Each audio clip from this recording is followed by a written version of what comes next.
콜레스테롤 섭취에 속지 말자. 스티븐 시나트.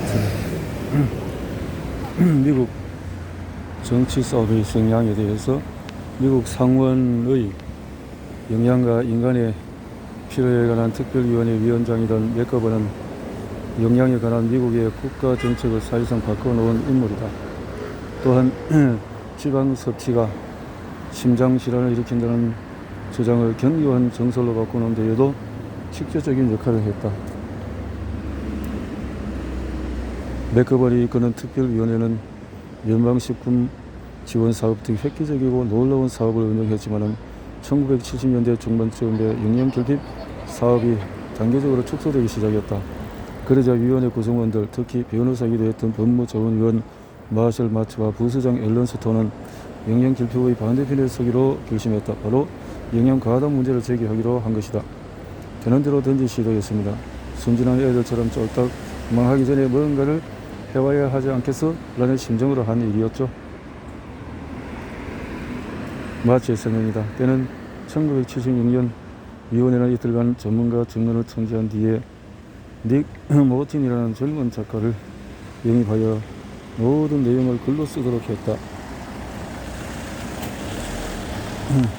유일한 걸림돌은 모튼이 영양이나 건강에 대해서 아무것도 모르는 데다 과학 분야에 글을 써본 적도 없는 사람이었던 사실이다. 그래서 모튼은 영영 젊은 작가라면 누구나 할 법한 일을 했다. 그 분야의 전문가에게 조언을 구한 것이다. 그런데 모튼은 전문가들을 찾아가는 대신에 특정 전문가 한 사람의 도움만 받았다. 바로 하버드 대학교의 영양학자 마크 헥스테드였다. 모튼은 글을 작성하면서 전문가 증언에서 언급된 내용에 대해 헥스테드가 내놓은 해석과 개인적인 근거 사항만을 참고했다. 헥스테드는 저지방 식단이 심장질환을 예방하고 지방과 콜레스테롤은 악마의 자식이라는 이론을 일일이 신뢰하던 사람이다. 헥스테드를 최종 검수자로 삼은 모튼은 특별위원회의 권고사항을 써내려갔다. 지방에서 섭취하는 열량은 30% 미만, 포화 지방에서 섭취하는 열량은 10% 미만이 되어야 한다는 내용이었다.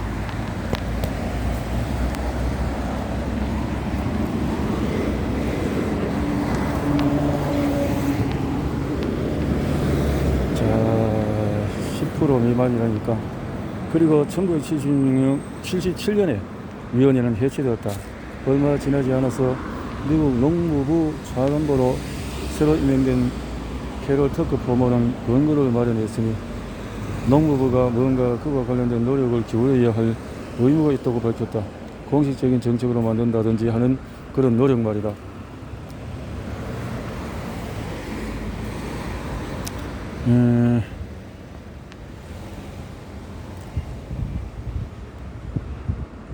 포먼이 과학자가 아니라는 사실은 그렇다 치자 포먼은 훌륭한 다른 누군가를 찾아 나섰다.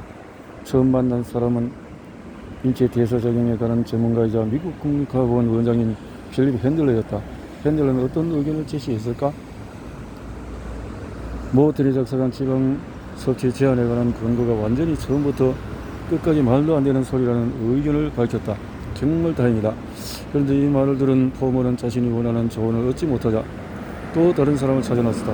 찾아낸 사람은 헥스테드였다. 헥스테드는 저지방 저콜레스테롤 식단의 대변자이자 위원회의 권고사항을 사실상 직접 작성한 당사자다. 예상하겠지만 헥스테드는 핸들러와 완전히 다른 의견을 내놓았다.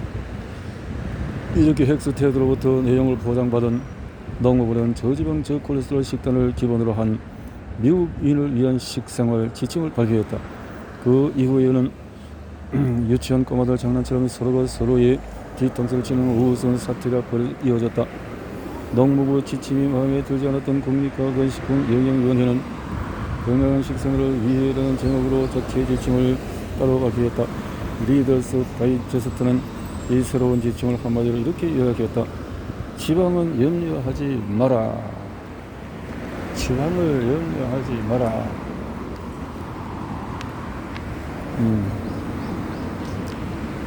지방을 이 새로운 지침은 총 섭취 열량 중에서 지방으로 섭취하는 열량은 30%, 포화지방에서 섭취하는 열량은 10% 넘지 말아야 한다며 세부적인 지방 섭취량까지 근거한 농부부 지침과는 완전히 상반되는 내용이었다.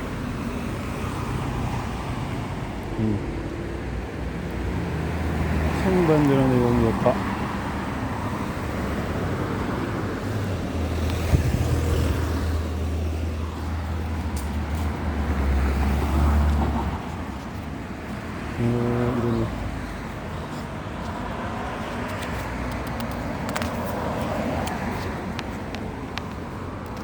농부부는 이런 모욕을 가만히 앉아서 당하고 있지 않았다. 그리하여 농부는 국립과학원의 식품영양위원회 위원장과 위원회 구성원 중에 한 명이 식품업계와 재정적인 결탁관계에 있다는 것을 언론에 흘렸다. 그런 결탁이 식품영양위원회가 지방 섭취를 피해라는 농부부 근거사항을 지지하지 않은 이유를 충분히 설명해주는 근거라고 판단한 것 같다. 맥주업계와 농업계는 충격이 빠져서 농부부의 지침은 과학적인 근거가 부족하다며 온 힘을 다해서 로비를 벌였다. 그러나 주사위는 이미 던져진 상황이었다. 공업계는 그야말로 천국을 만난 기분이었을 것이다. 언론 매체는 신이 나서 떠들었고 국립과학원의 손을 들어주지 않았다. 뉴욕타임스에서 수십 년간 식품과 영양에 관한 글을 기고해온 제인 브로디는 국립과학원 식품영양위원회 구성원들에 대해서 이렇게 지적했다. 업계로부터 돈을 거둬들이던 자들이 고통스러워하고 있다. 또한 세고기업계와 공기업계 간에 벌어진 논쟁은 양측 모두 어마어마한 비용을 쏟아붓게 만들었으니 과학적으로 객관적인 타당성 있는 이론인 것을 두고 벌어진 좋은 논쟁의 모델로는 보기 힘들다. 오히려 이미지 세션이 대중을 상대로 한 공부에 더 주력한 논쟁이었다. 배부른 자본가인 농장 운영자들은 고지방의 동맥을 막아버리는 몸에 해로운 식품이 팔려다니는 부리로 묘사된 반면에 곡물을 지배하는 농민들은 그와 상황이는 좋은 사람들로 건강, 몸에 좋은 식품, 미국인의 건강한 삶을 대변하는 사람들로 인식이 되었다. 탄수화물 함량이 높고 지방 함량은 낮은 곡류는 새로운 건강식품으로 대두되고 지방 함량이 높은 육류는 마치 독이 든 음식인 양 국민의 건강에도 관심도 없는 탐욕스러운 목장 경영 저질이나 파는 음식으로 여겨졌다. 이렇듯이 지방 섭취 반대운동은 근본적으로 부사에서 비롯된 움직임이 전혀 아니었으며 기득권층 저 거대 식품회사, 거대 제약업체의 거대 농장주에 대한 불신이 불을 지핀 민중의 소리였다. 과도한 소비, 이 사건의 경우에 크고 기름이 절절 흐르는 스테이크와 베이컨, 달걀로 대표하는 식품의 지나친 소비에 반대하는 세력들도 한몫을 했다. 대중의 지지를 목표로 한 이 전투에서 누가 승리를 거두었는지 우리는 알고 있다.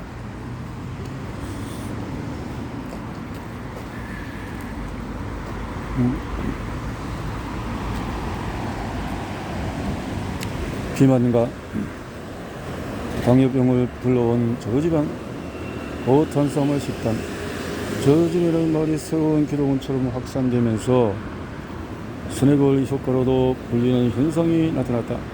스낵을 효과는 다이어트 중인 사람이 스낵을 나비스코사의 과자 브랜드 저칼로리 쿠커와 같은 저칼로리 과자를 일반 과자보다 오히려 더 많이 먹는 현상을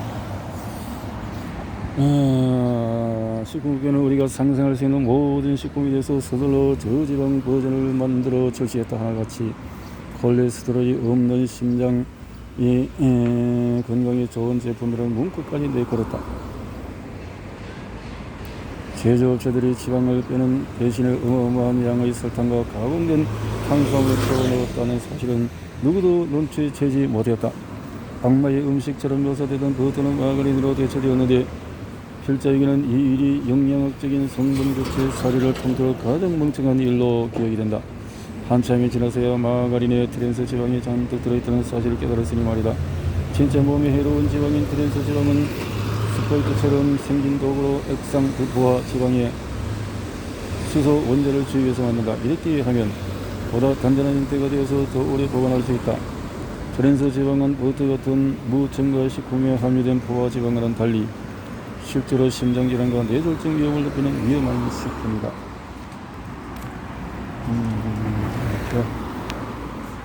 이렇게 되어졌다는 거지.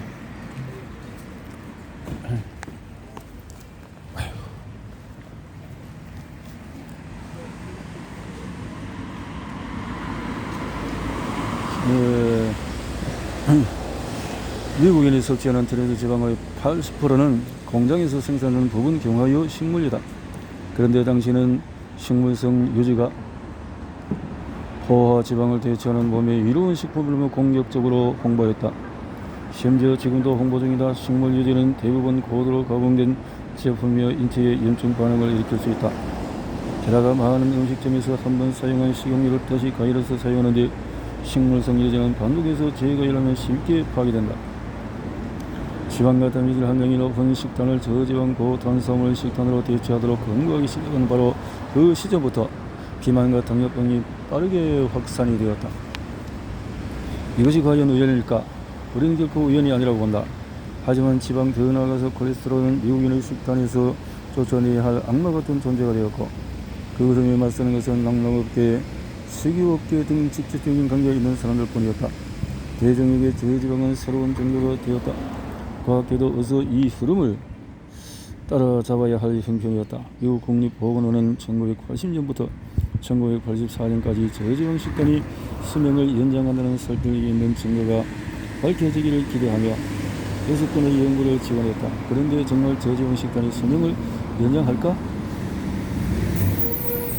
천만에 저지방 식단의 함정은 6건의 연구 중에서 먼저 실시된 4건은 각기 다른 지역에서 심장질환 발생률과 식생활의 관계를 비교했다.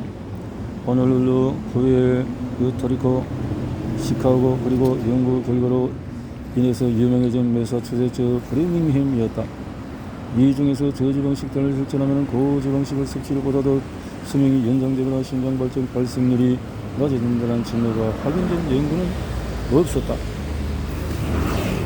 연구 결과도 없이 이렇게 되어졌다는 거죠. 5번째 연구는 MRPT 연구로 명명되었는데 250명의 연구자가 미국 28곳의 의료시설에서 1억 1,500만 달러를 들여서 진행한 대규모 연구 사업이었다. 미국 18개 도시에서 35, 57세 남성 36만 명을 1973년부터 77년까지 1차로 선별한 거, 이 가운데 심장질환 발생률이 특히 높을 것으로 추정되는 중년의 건강한 남성 1만 3천 명을 다시 선별해 두 그룹 중 하나의 무작위로 포함시켰다. 대조원으로 선정된 그룹은 식사나 생활 특히 특별한 지시를 하지 않고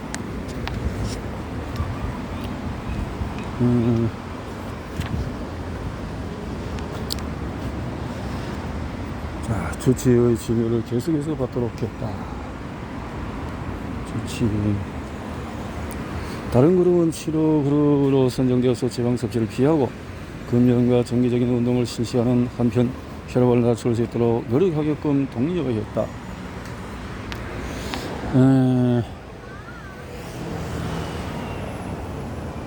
7년간 초적 조사를 벌인 결과 치료 그룹은 대조군에 비해서 혈압과 콜레스테롤 수치가 약간 낮아졌다. 그러나 심혈관계 질환으로 인한 사망률이나 총 사망률에는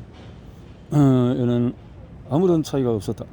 심혈관계 사망자 수는 치료 그룹의 경우에 1,000명당 17명 후 대조군에서는 19.3명이 발생했는데 연구자들이 소위 통계학적인 유의성으로 말하는 차이는 아니었다. 즉 이 정도 차이는 우연히 일어날 수 있다는 의미다.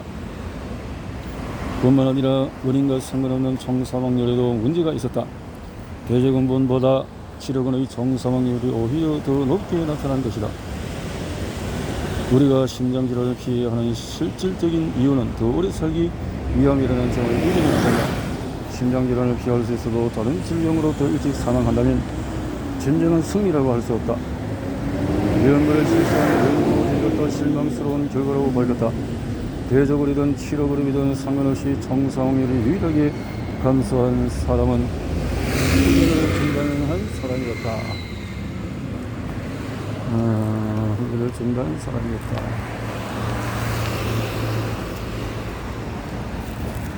자, 이런 속에서 심장질환과 콜레스테롤 수치의 상관관계를 밝힌 브레이밍햄 심장연구단. 콜레스테롤 이론을 옹호하는 사람들이 가장 자주 언급하는 연구 중 하나가 바로 브레이밍햄 심장연구이다. 이 연구는 묘사 추세주 브레이밍햄 지역의 거주자 5,000명 이상을 대상으로 심장질환을 모니터링했다. 1948년에 시작되어서 16년간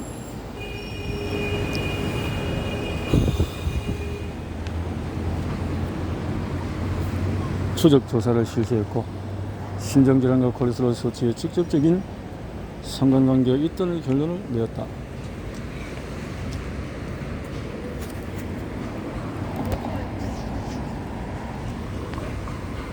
나중에 밝혀진 사실이지만 연구 대상자 중에서 심장질환이 실제로 발생한 사람들과 발생하지 않은 사람들의 콜레스테롤 수치는 비슷한 수준이었다.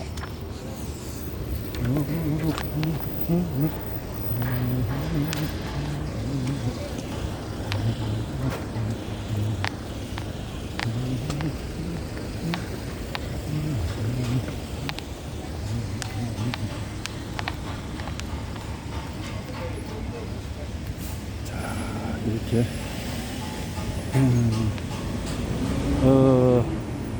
있었단 말이죠.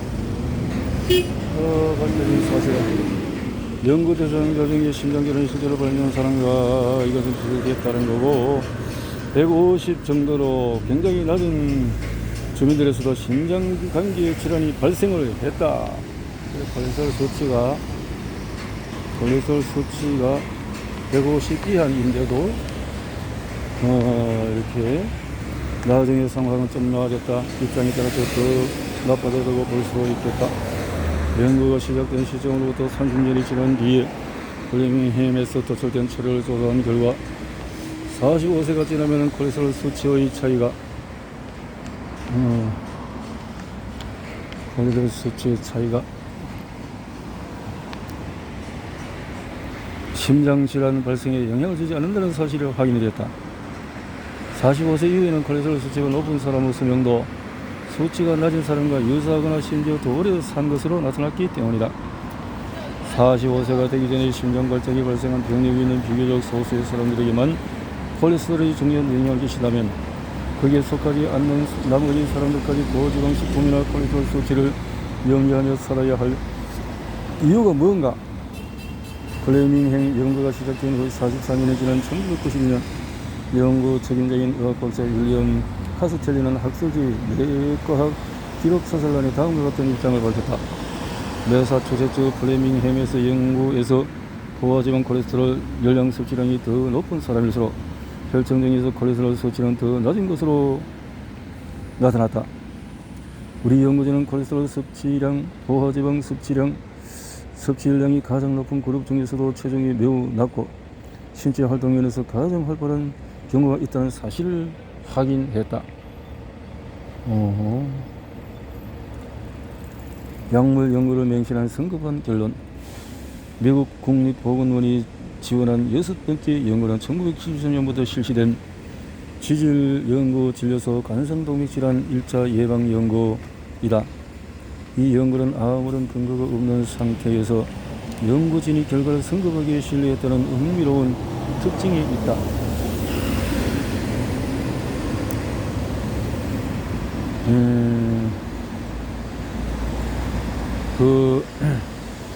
성급한 그 내용은 다음과 같다.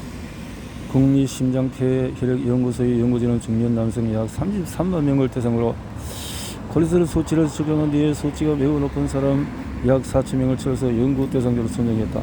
이들 가운데 절반에게는 새로 개발된 콜레스테롤 저하진 콜레스티라민을 제공하고 나머지 절반에게는 위약을 그러자 약물을 복용한 그룹은 연구 시작 시점에서 비정상적으로 높은 콜레스테롤 수치가 낮아지고 심장질환 발생률도 연구기간 동안에 약간 감소했다. 7, 8년의 추적 기간 동안에 확인된 심장 발생률은 콜레스테라민 복용 그룹의 경우에 8.6%에서 7%로 감소했고 그러나 심장 발작으로 인한 사망률은 2%에서 1.6%로 감소하여 그다지 놀라운 성과는 거두지 못했다. 연구진은 콜레스테롤 수치가 낮아지면 심장질환이 감소했다는 이 결과를 바탕으로 콜레스테롤 수치를 낮추면 심장질환 발생 위험도 더 낮아진다는 결론을 내렸다.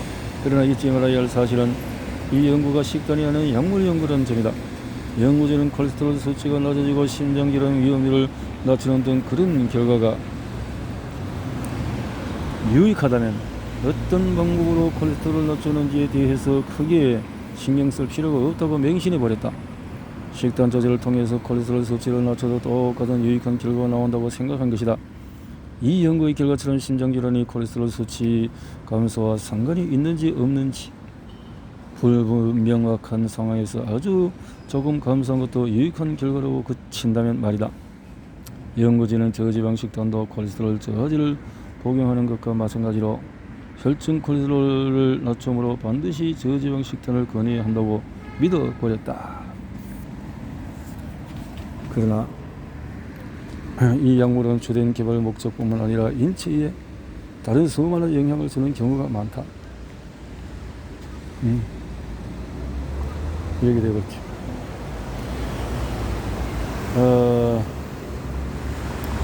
이 연구에 사용된 콜레스테롤 저하제도 염증 반응을 줄이는 등 인체에 다른 유익한 영향을 줄지도 모른다. 콜레스테롤 저지방 식단으로 낮추는 것과 약물 치료로 낮추는 것이 동일한 결과를 낳는다는 생각은 그야말로 맹신에 불과하다. 그러나 이 결론은 심장질환을 예방하기 위해서는 저지방 식단을 실천해야 한다는 수많은 권고들로 이어졌다. 미국 국립보건원은 같은 해에 이 연구 결과 도출된 식생활 권고를 정당화하기 위해 소위 합의회의라고 부르는 행사를 개최했다. 행사에 참석한 일부 전문가들이 연구의 중대한 문제점을 지적했고 연구의 정확성에도 의문을 제기했지만 묵살이 되어졌다.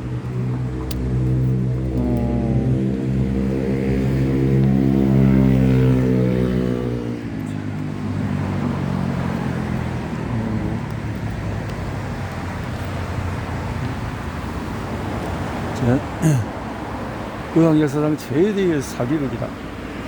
역사상 최대의 사기극. 밴더빌트 대학교 의대 부교수이자 브레밍햄 심장연구에 참여한 의학 박사 조지 만도 의문을 제기한 사람들 중 한 명이었다. 그는 식단과 심장 건강에 관련이 있다는 주장은 의학 역사상 최대의 사기극이라고 말했다.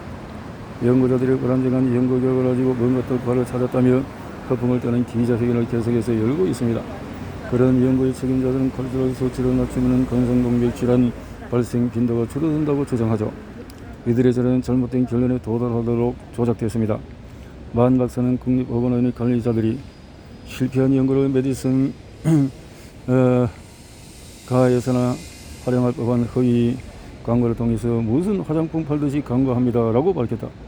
저명한 영국 심장 전문의 마이클 올리버도 같은 의견을 전했다.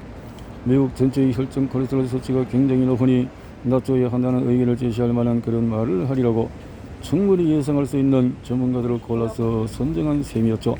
그리고 물론 선정된 사람들은 정확히 그런 의견을 제시했지요. 이 일을 제기한 사람들은 아무런 답변도 듣지 못했다. 회의를 개최한 위원회는 최종 보고서로 응원한 것으로 저지방 식단은 남성, 여성, 2세 이상 어린이의 간성동맥 심장질환을 크게 예방한다고 분명하게 밝혔다. 전거를 통해서 지방의 섭취는 연령을 30% 줄이고 포화지방 섭취량을 10% 이하로 줄여야 한다고, 또한 콜레스테롤 섭취량이 매일 250, 300을 넘지 않도록 해야 한다는 사실이 입증되었다. 닥터필 일반인들이 자신의 고민을 상담하는 형식의 미국 인기 토크쇼 닥터필의 호스트라면 이렇게 묻지 않을까? 어째 효과가 좀 있나요? 이 궁금증에 답을 찾으려 노력한 연구가 하나 있었으니 바로 여성 건강 연구이다. 폐경의의 호르몬 치료를 실시하면 도움이 되기보다는 위험이 더 크다고 밝힌 것은 유명한 이 연구는 미국 국립보건원이 4억 1,500만 달러를 들여서 실시했다. 대상자는 50세부터 79세 여성 약 4만 9천 명으로 8년간 다음 질문에 대한 답을 찾기 위해 추적 조사가 진행이 되었다. 저지방 식단을 실행하면 심장질환이나 암 발생 위험이 줄어드는가? 그리고 답을 썼다. 뉴욕타임스가 2006년 보도한 내용에 따르면 이렇다. 저지방 식단이 암이나 심장질환 발생 위험을 감소시키는지 확인하기 위해서 실시한 사상 최대 규모의 연구 결과 저지방 식단은 아무런 효과가 없는 것으로 나타났다. 저지방은 아무런 효과가 없는 것으로 나타났다.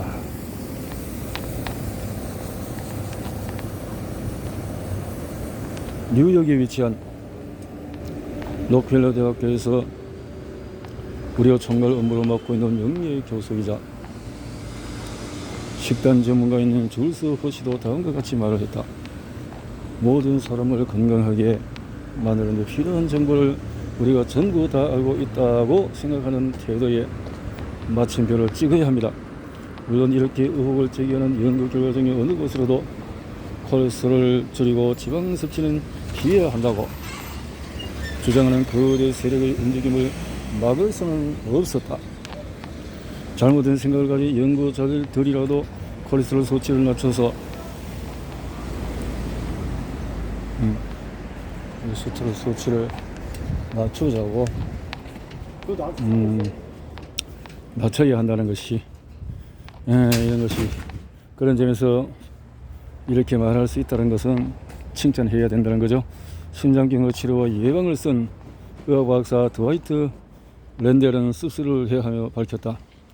항소불을 붙잡기는 했다.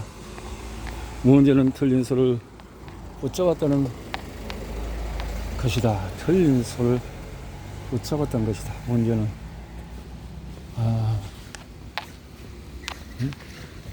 틀린 소를 붙잡았다. 아유 참. 이거 이렇게 틀린 소를 이 책을 쓰는 일로 필자 두 사람이 처음 회의를 하는 자리에 시나트라 박사는 전 세계에서 가장 존경받는 연구자로 꼽히는 의학 박사 미셸 드 로겔이 발표한 열편의 논문을 가지고 왔다. 그런 프랑스의 심장 전문의로 프랑스의 과학 연구 분야에서 가장 규모가 큰 공공기관이자 명망이 있는 기관인 국립과학연구센터 소속 연구자이기도 하다. 드 로겔이는 여러 학술지에 수십 편의 논문을 발표했으며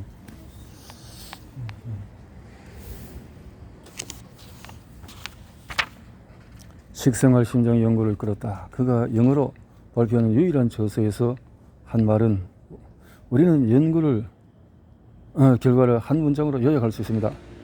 콜레스테롤은 해롭지 않아요. 알아둘 것은 지방과 콜레스테롤이 심장질환을 일으킨다는 주장은 반대의 증거가 다양하게 밝혀진 오늘날에도 널리 퍼져 있다.